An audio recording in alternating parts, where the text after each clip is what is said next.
महाराज की जय।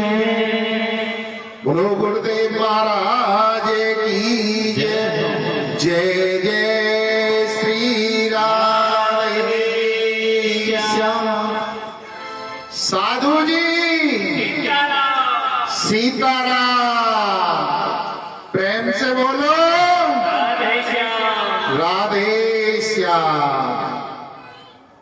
व्यक्ति के जीवन में गुरु का बड़ा महत्व होता है। गुरु के दिए हुए मंत्र से व्यक्ति तर जाता है, प्रभु को पा जाता है। संत नारद जी कहते हैं कि हे महर्षि वेदव्यास जी, आज एक संत तुम्हारे ऊपर कृपा कर रहा है। मेरी दी हुई चंद श्लोकी भागवत का आप विस्तार कीजिए। और गुरु की कृपा इतनी ऊंची होती है, मैं किसी और की नहीं अपनी बात करता हूं। पूर्व जन्म में मैं एक दासी पुत्र था। मेरा जन्म होते ही मेरे पिता की मृत्यु हो गई।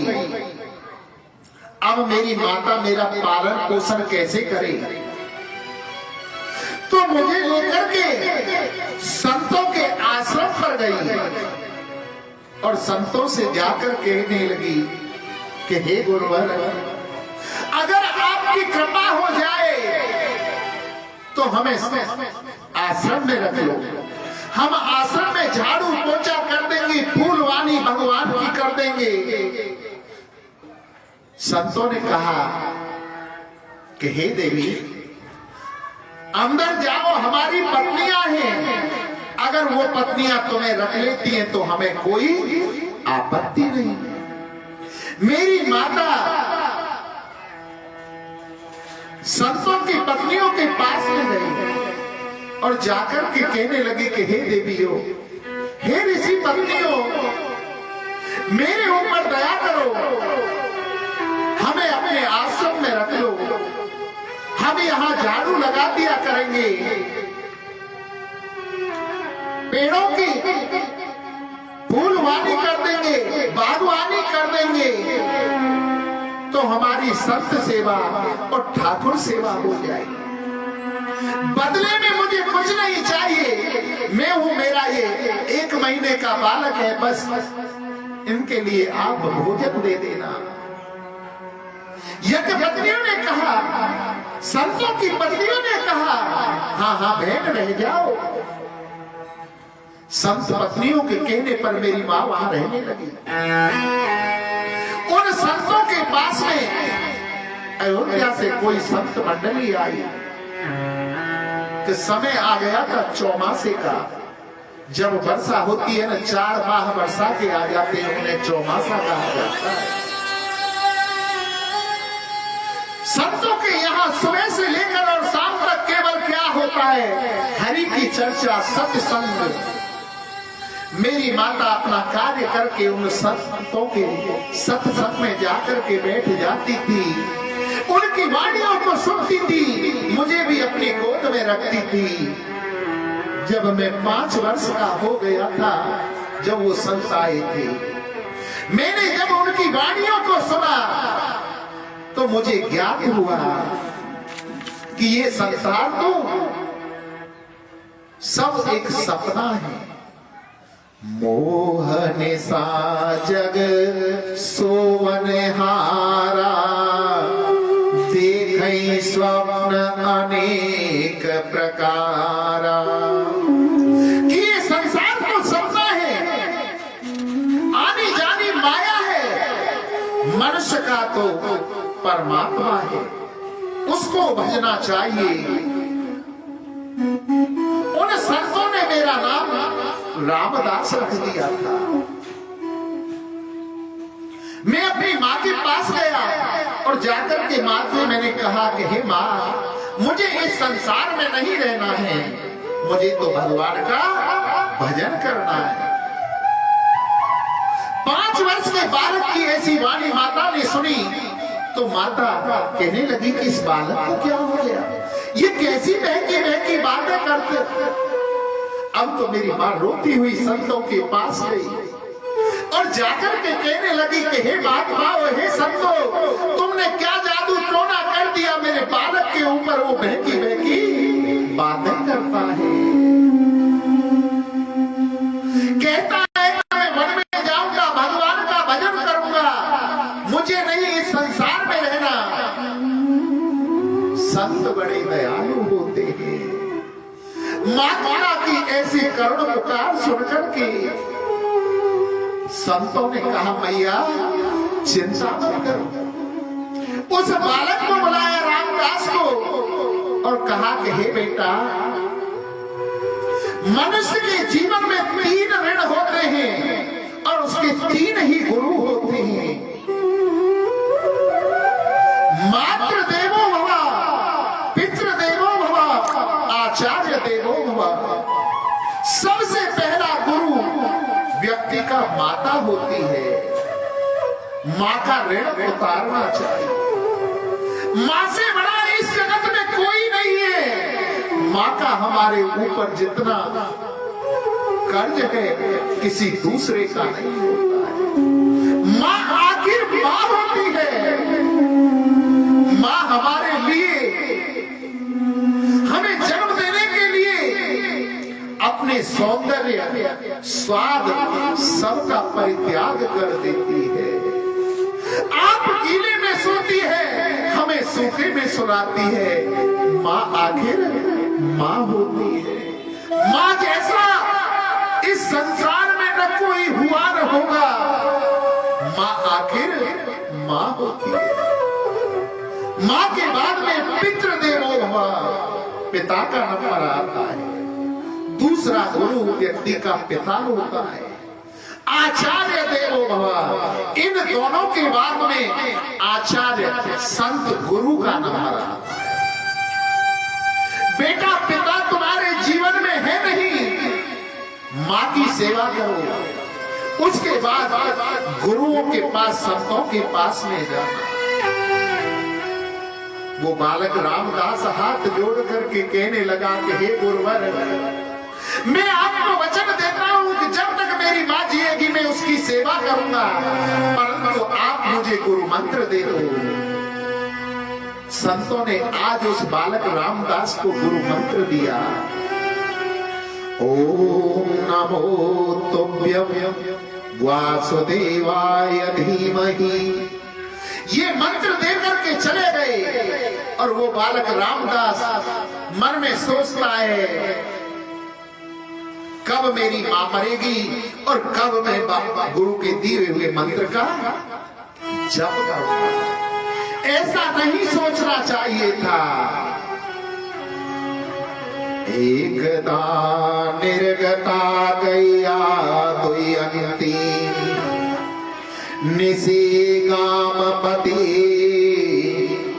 सर्पोदर्श पदाश्रपष्टः कृष्णा काल चोदिता।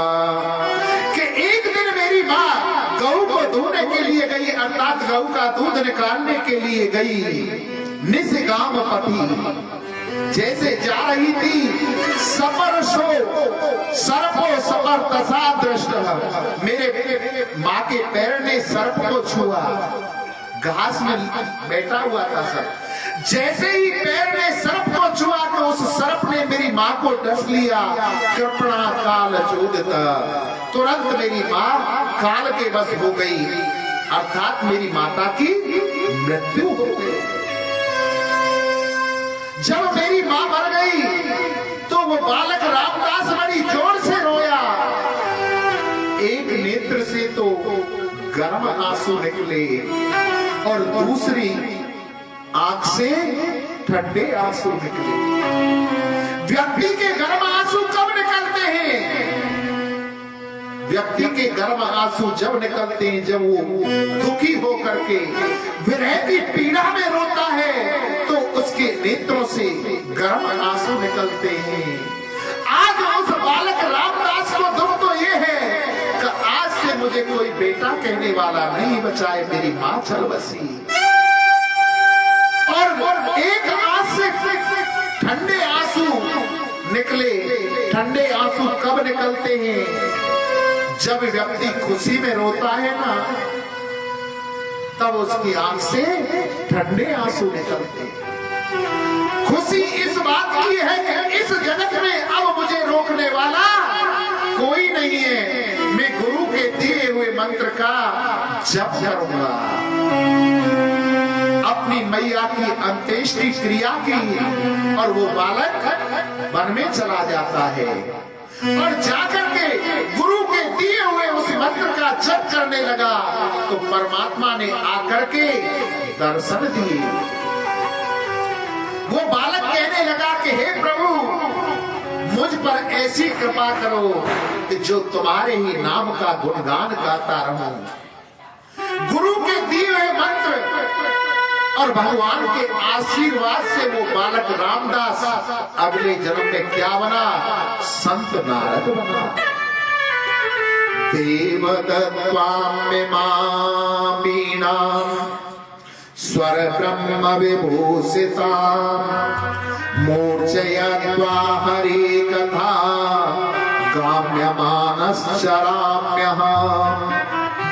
देवताओं ने मुझे वीणा दे दी, सरस्वती ने मुझे स्वर दिया, उसके कारण मैं प्रभु की कथा को सुनाता फिरता हूँ, प्रभु के नाम का गुणगान करता रहता हूँ।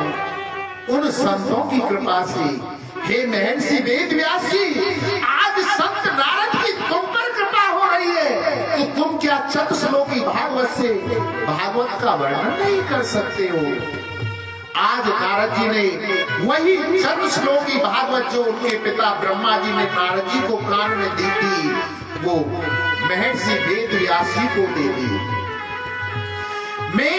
महर्षि वेदव्यास जी ने जब उस चतुश्लोकी भागवत को सुना और नारद जी वहां से चले गए तो उसका विस्तार करना प्रारंभ किया अपने हृदय के अंदर।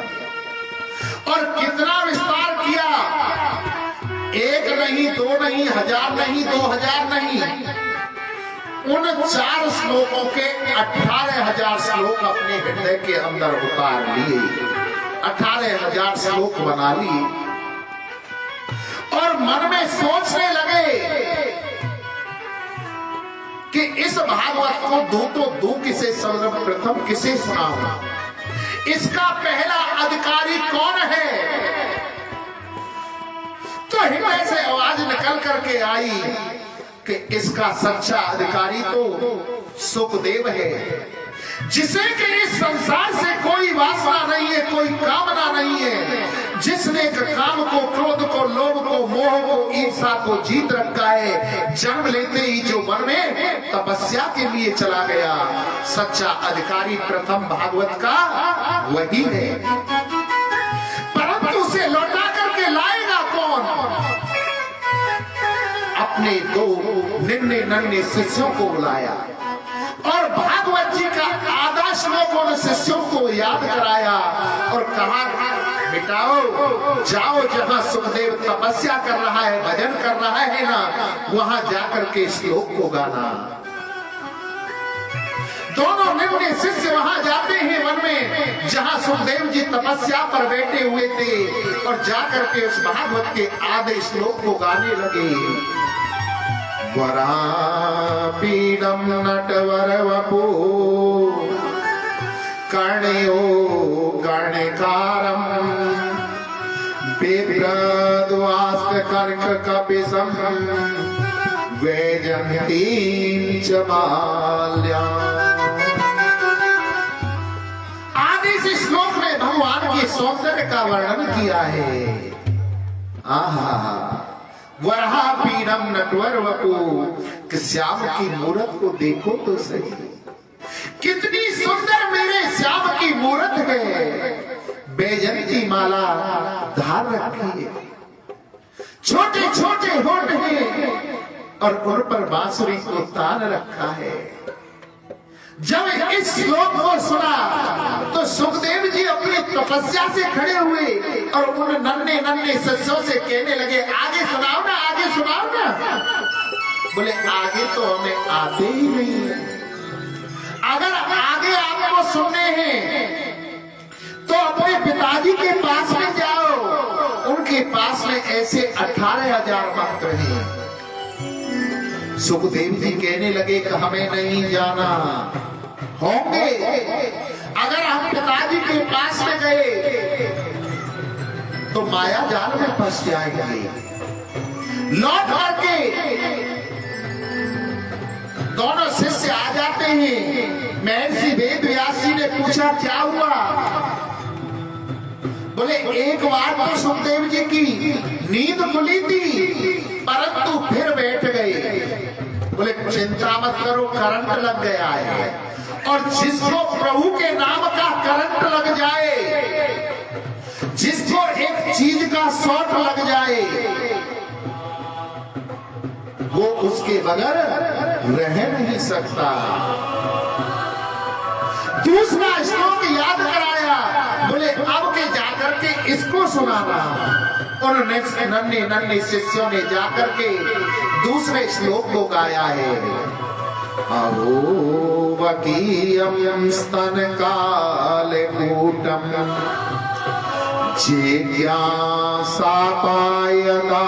जिज्ञासापायदाप्यसाधवी देवे गतिधात्रीं चिता ततोऽन्यं कं वा दयालु शरणं व्रजेमः। अहो वकीयम स्तन कालकूटम, अहो देखो तो सही मेरे गोविंद को, कितना करुणावान है कि पूतना जिसे मारने के लिए अपने स्तनों पर कालकूट अर्थात विष लगा करके आई, परंतु मेरे गोविंद ने उस पूतना को भी कौन सी मुक्ति प्रदान की है जो गति कभी माता यशोदा माता देवकी होगी, वो गति पूतना को प्रदान करती। कितना करुणावान है मेरा गोविंद। जब इस श्लोक को सुना, सुखदेव जी महाराज अपने आसन से खड़े हो गए और कहने लगे अरे लाला, अरे भैया आगे सुनाओ ना, आगे सुनाओ ना। बोले आगे सुनने हैं तो अपने पिताजी के पास जाओ, उनके पास में ऐसे 18,000 श्लोक हैं। अब तो सुखदेव जी ने वहां से दौड़ लगा दी और अपने पिताजी के पास में आ गए और आकर के कहने लगे पिताजी पिताजी मुझे भागवत सुनाओ ना, मुझे भागवत सुनाओ ना। महर्षि वेदव्यास जी कहने लगे कि बेटा अगर तुम्हें भागवत पढ़नी है, सुननी है, तो पहले तुम्हें शास्त्रार्थ करने के लिए जनक जी महाराज के पास जाना होगा। अगर मैं कहूंगा कि तुमने काम को, क्रोध को, लोभ को, मोह को, ईर्ष्या को जीत रखा है, तो दुनिया कहेगी कि अपना बेटा था, अपना पुत्र था, इस कारण कोई दोष दिखाई नहीं दिया। जनक जी महाराज को विदेह की उपाधि प्राप्त है, जनक देह की सुध नहीं रहती। अगर जनक जी महाराज कह देंगे कि सुखदेव ने काम को, क्रोध को, मोह को, लोभ को, ईर्ष्या को, द्वेष को जीत रखा है, तो बेटा मैं तुम्हें भागवत पढ़ाने में पीछे नहीं हटूंगा।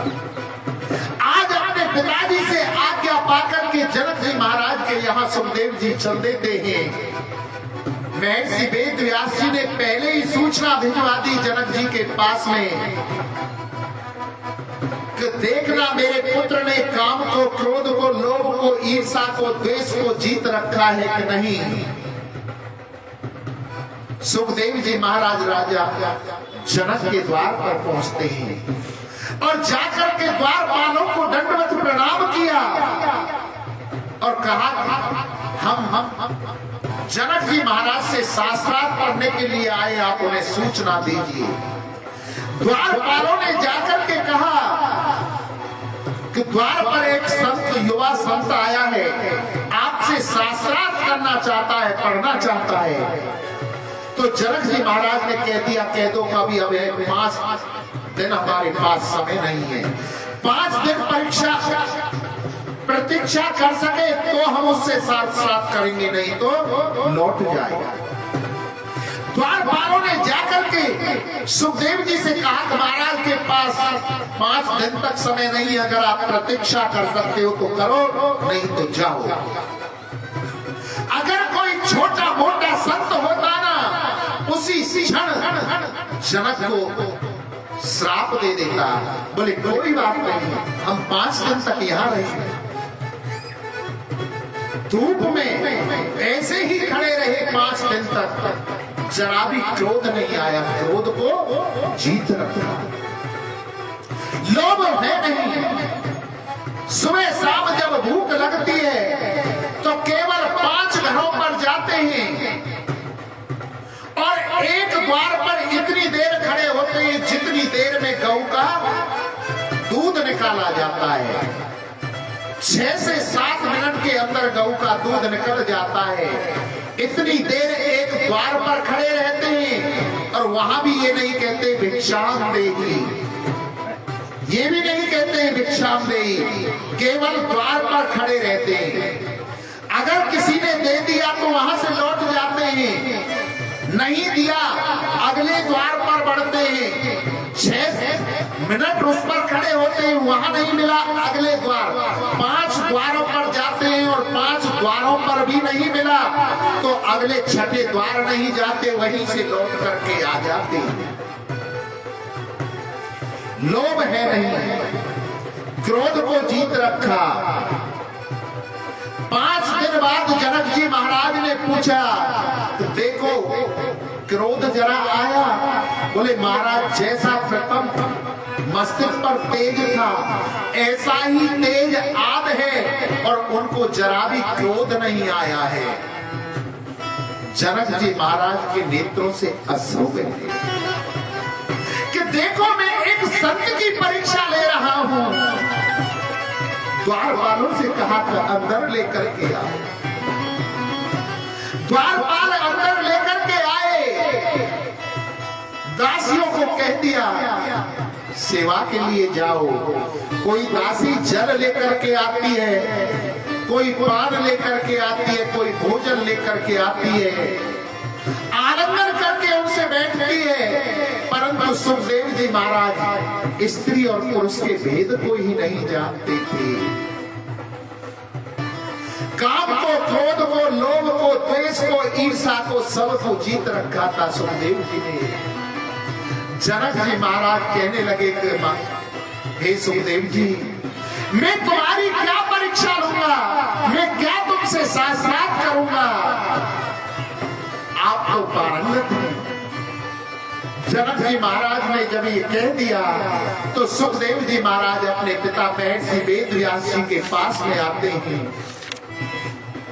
और उनसे कहते हैं कि हे पिताजी, मैं शास्त्रार्थ कराया, अब मुझे आप भागवत पढ़ाइए।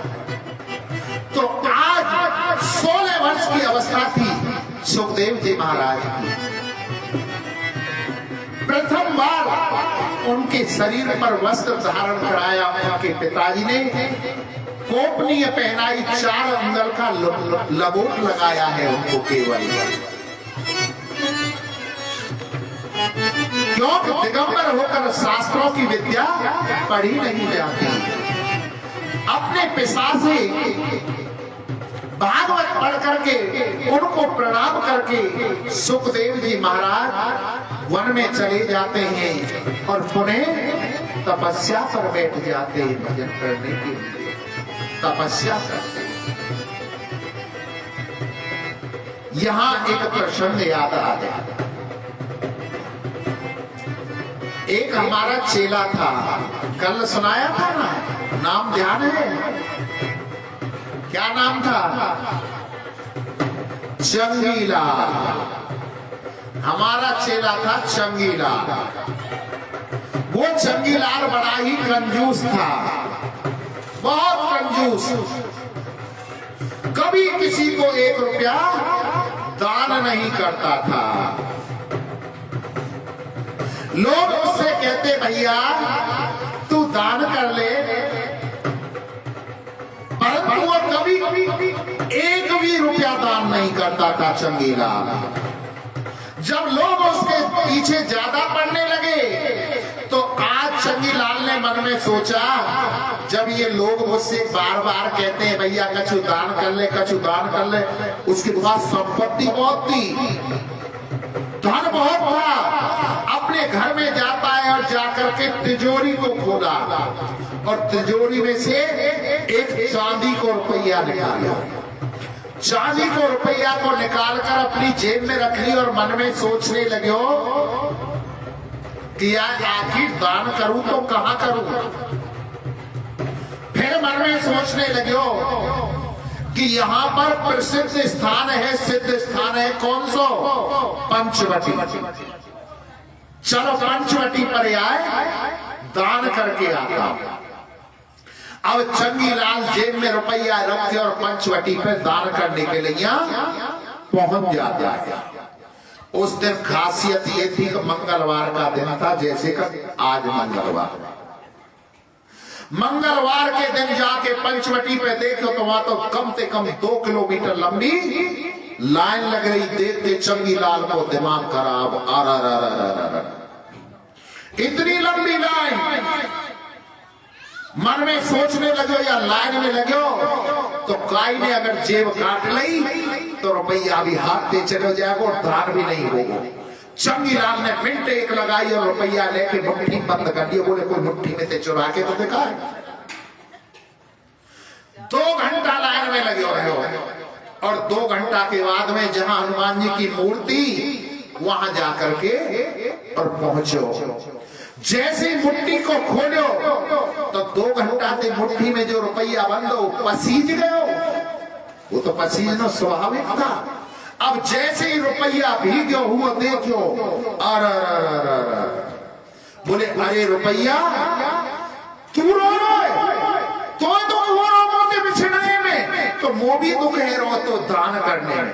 चल मैं तो दान ना करूं। दोबारा ते जेब में धर लियो और दूसरे हाथ से छाती को पकड़ लियो, लौट के वापस।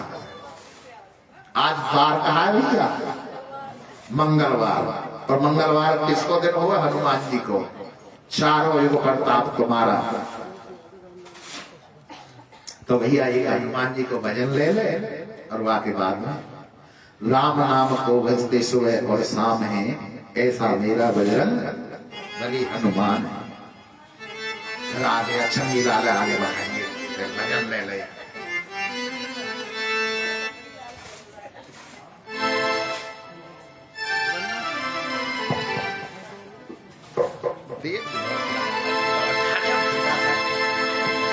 बोले हनुमान जी महाराज की जय हो।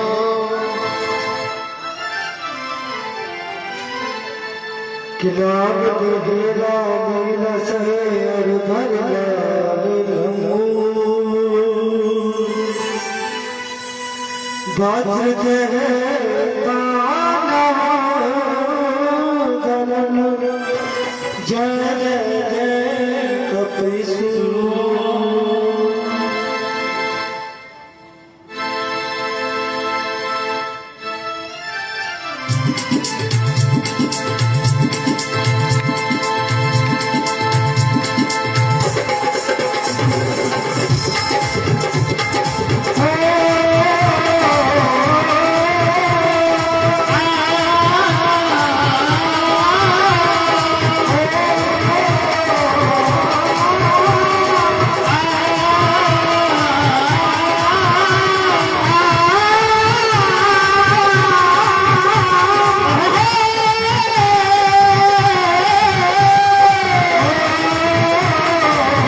में संकट हरने वाला, पल में संकट हरने वाला, पल में संकट हरने वाला। करता रहे पल का वो आराम है, करता रहे पल का वो आराम है।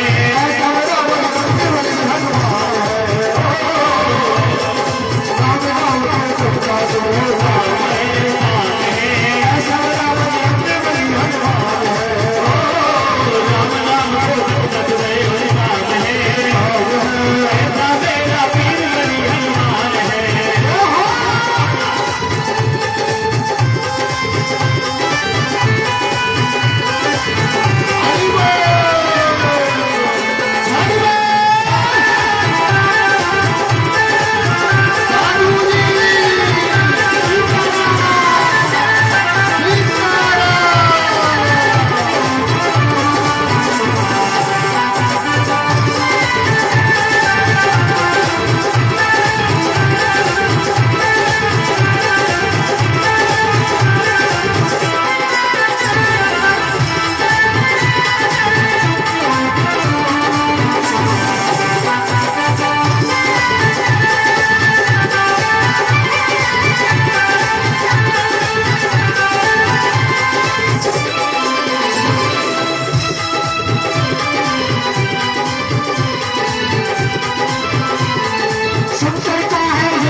इसकी महिमा सबसे भारी, इसकी महिमा सबसे भारी, इसकी महिमा सबसे भारी। शंकर का है ये अवतारी, इसकी महिमा सबसे भारी, इसकी महिमा सबसे भारी, इसकी महिमा सबसे भारी। भक्तों का रखता ये हरदम ध्यान है, भक्तों का रखता ये हरदम ध्यान है। ऐसा रावण सबसे बड़ी हनुमान है, राम नाम को जब तक में हनुमान है, ऐसा मेरा पीर बड़ी हनुमान है। मेरा हनुमान है, मेरा हनुमान है, वो चलता नाम है, मेरा हनुमान है, ये रखना नाम है। चलता जो राम है। ऐसा रावण सबसे बड़ी हनुमान है, नाम को जब तक में हनुमान है, ऐसा मेरा पीर बड़ी हनुमान है।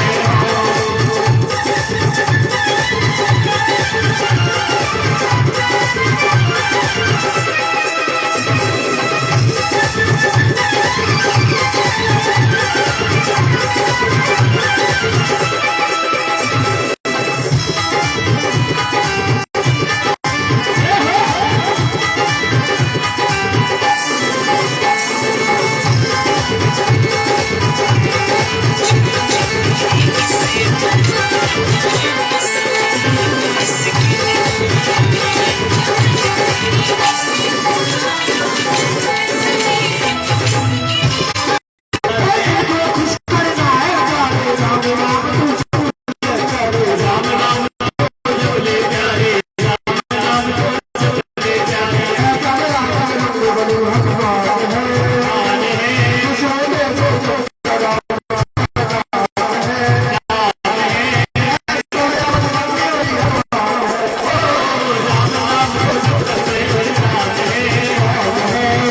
मेरा पीर बड़ी हनुमान है। राम नाम को जब तक में हनुमान है, ऐसा रावण पंच बड़ी हनुमान है,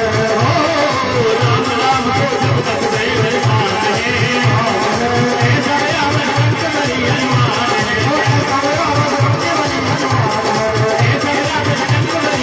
है,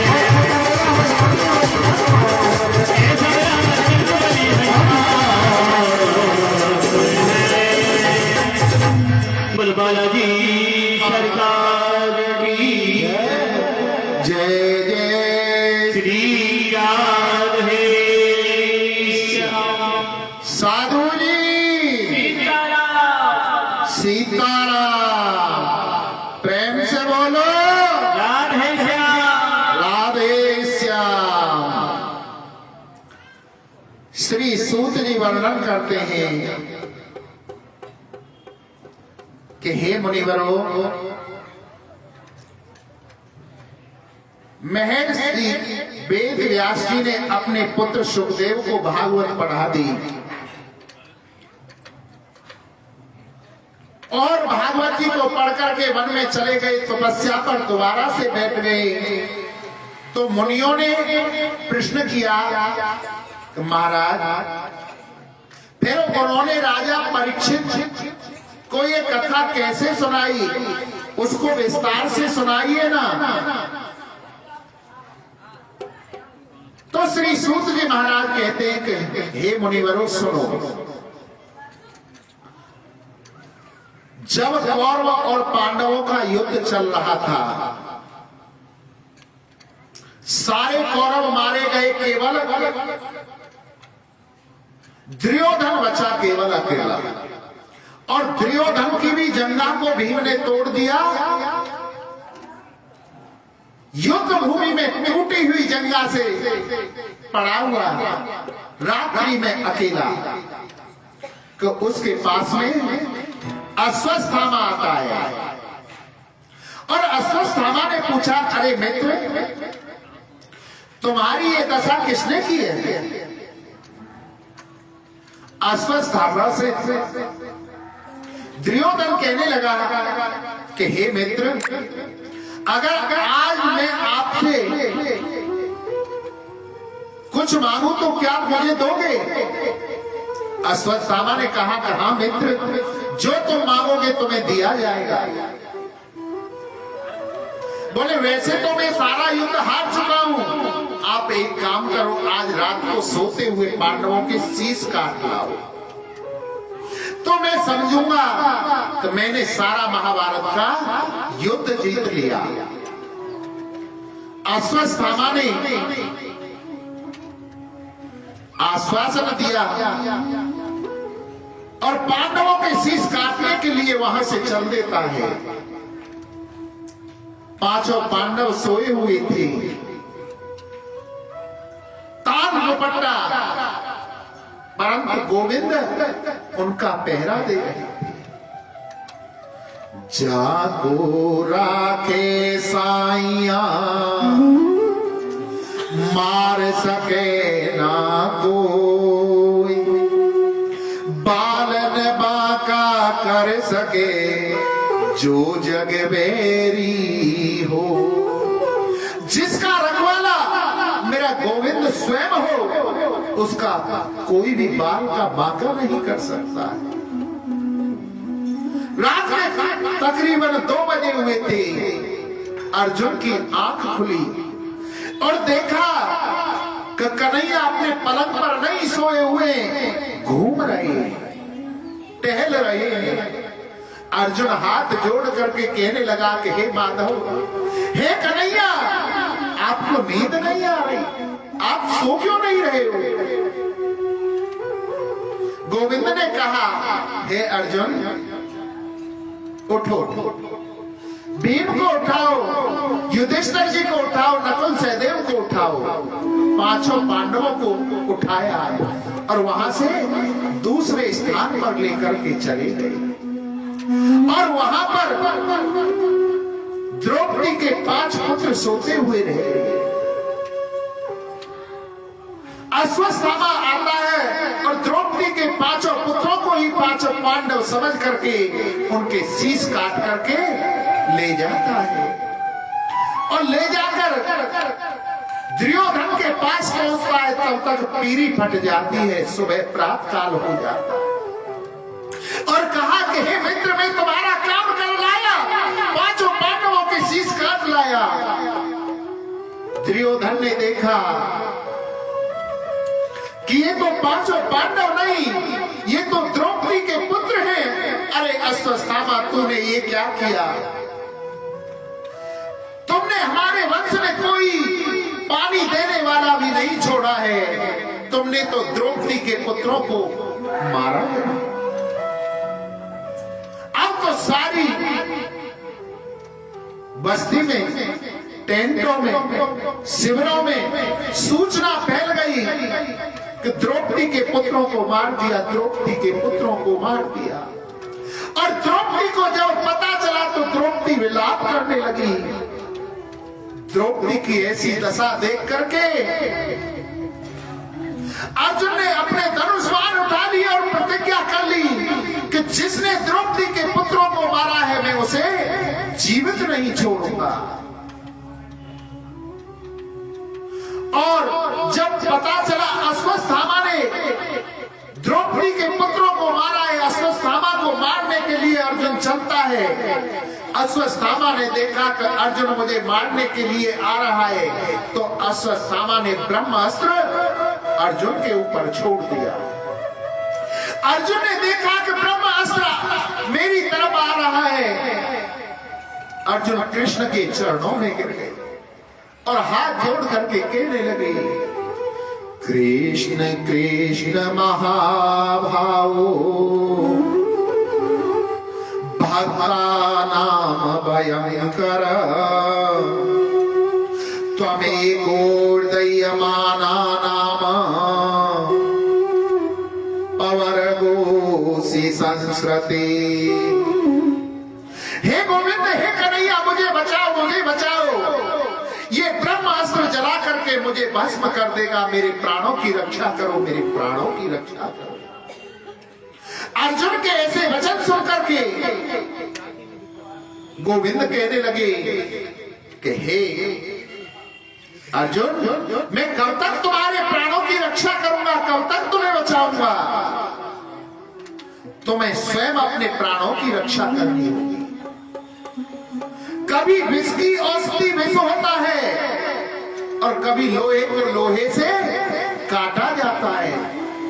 तुम्हारे ऊपर ब्रह्मास्त्र चलाया है अश्वत्थामा ने, क्या तुम्हारे पास ब्रह्मास्त्र नहीं है? तुम भी अपना ब्रह्मास्त्र चलाओ। गोविंद का ऐसा कहने पर अर्जुन ने अपने ब्रह्मास्त्र को साधा और छोड़ दिया।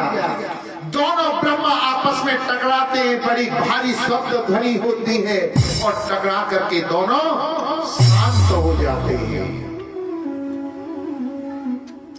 अर्जुन ने दौड़ करके अश्वत्थामा के केशों को पकड़ लिया और पकड़ करके द्रौपदी के पास खींचते हुए ले आए और कहा कि हे देवी, तुम कहो तो इसके हाथ काट दूं, तुम कहो तो इसके पैर काट दूं और तुम कहो तो इसका सर धड़ से अलग कर दूं। इसने तुम्हारे पुत्रों को मारा है।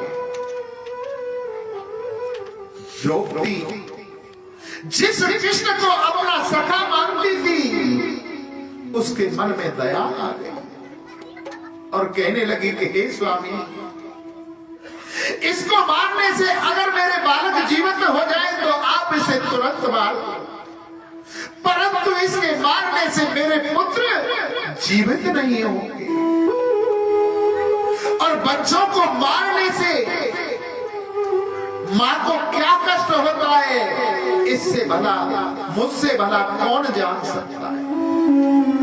ये तुम्हारी गुरु माता का इकलौता पुत्र है।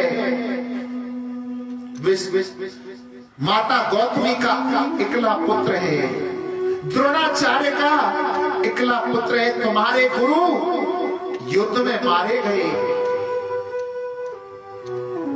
जब इसको आप मारोगे तो इसकी माता गौतमी को कितना दुख होगा, मुझसे ज्यादा भला कौन जान सकता है। आप इसे मत मारो, आप इसे छोड़ दो, आप इसे छोड़ दो। अर्जुन ने देखा कि द्रौपदी के मन में तो दया आ गई है। अश्वत्थामा को पकड़ करके युधिष्ठिर के पास गए और कहने लगे कि भैया देखो, द्रौपदी के मन में तो दया आ गई है, तुम बताओ इसको क्या सजा दूं, इसने हमारे 5 पुत्रों को मारा है। इतने में बीच में अर्जुन को भीम देख रहे थे, क्रोध आ रहा था। युधिष्ठिर ने कहा कि शास्त्र कहते हैं हत्यारे की हत्या की जाए तो इसे मार दो, बीच में अर्जुन टोकने लगा। अर्जुन को बीच में लगा कि हे अर्जुन, या तो तुम मार दे